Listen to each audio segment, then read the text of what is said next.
دشتيا لزرر وزياني جنوكو شيطانا كان بدور تقري. يكم زورتني أعوذ بالله من الشيطان الرجيم. دوم خويندني سورة ناس وفلق لبيانان ويواران.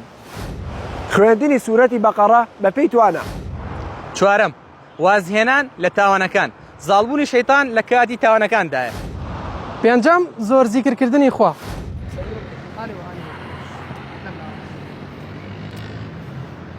ششم قلتني لا إله إلا الله وحده لا شريك له له الملك وله الحمد وهو على كل شيء قدير. صجار بيانيان صجار يواران كان حرزا له من الشيطان رسول الله صلى الله عليه وسلم فرمي الشيطان بدوره. حوتەم زۆر خوێندنی ئاەتول کورسی لە کاتی خەوتن و لە کاتی هەستان لە خەو لە دوای نوێژەکان و هەروەها کاتەکانی تریش. هەشتم وتنی بسم الله لە دەستپێکی هەموو ئیشەکاندا. نۆیەم خوێندنی دوو ئاەتی کۆتایی سوورەتی بەقەڕە زۆر قورسە لەسەر شەیتانەکان بۆیە لە کاتی خەوتندا لە بیری مەکەن.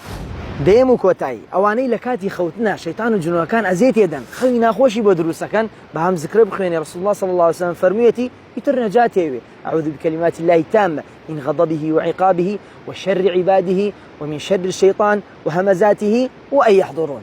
فڵۆتان بیر نەچێ وەسسەلام عەلەیکم.